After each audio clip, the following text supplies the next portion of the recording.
आज माँ बड़ी याद आई। मैं नमक अजवाइन के पराठे बना रही थी तो मुझे उन दिनों की याद आ गई जब मैं कॉलेज जाया करती थी। मेरा कॉलेज मेरे घर से 1 घंटा दूर था और मेरी माँ मेरे लिए सुबह उठकर 5 बजे पराठे और चाय बनाती थी। ऐसा नहीं है कि मुझे उस टाइम उस चाय पराठे की कदर नहीं थी, कदर थी, लेकिन मुझे याद नहीं है कि कब मैंने वो तसल्ली से बैठकर एंजॉय किया था।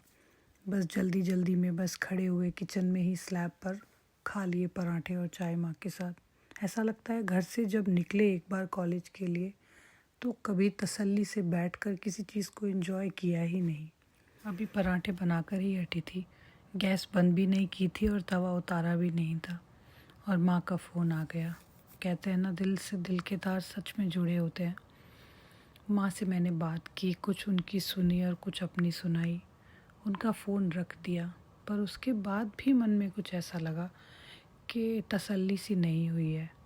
पता नहीं, शायद ऐसा लगा कि वो क्या माँ की याद थी। थोड़ी देर में शायद मुझे एहसास हुआ कि वो उस कहानी की याद थी, वो उस पलों की याद थी जो उस समय बनी जब मैं कॉलेज जाया करती थी। ऐसे ऐसे छोटे छोटे पल शायद कहानी बन जाया करते हैं और हमारे साथ रह जाया करते हैं। कभी कभी हमें लगता है कि हम किसी इंसान को याद कर रहे हैं, जैसे मुझे माँ लगा मैं माँ को याद कर रही हूँ, पर वाकई में मुझे एहसास हुआ कि मैं माँ को नहीं, वो बिताए हुए वो पल, एक छोटी सी कहानी जो मेरे साथ रह गई, मैं उसको जी रही थी। क्या आप लोगों के साथ भी कभी ऐसा होता है कि आपको किसी की याद आए, आप उससे बात करें, उसके बाद भी आपको समझ ना आए कि क्या है जो खालीपन जो पूरा नहीं हो रहा है? और देखिए ना, आज तो ऐसा हुआ कि मैंने ये पराठे बना कर रखे और मैं चीज़ों में इतना उलझ गई कि मैं भूल गई कि मुझे ये पराठे खाने भी हैं। तो यही होती है ज़िंदगी की भाग दौड़। आप चीज़ों में इतने व्यस्त हो जाते हो, आपको पता ही नहीं चलता है।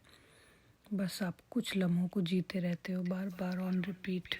और ये कहानी मैं आप लोगों के साथ इसलिए साझा कर रही हूँ क्योंकि मुझे लगता है कि इसमें एक ऐसा इमोशन है जिसको आप कोई नाम नहीं दे सकते हो, आप नहीं कह सकते हो।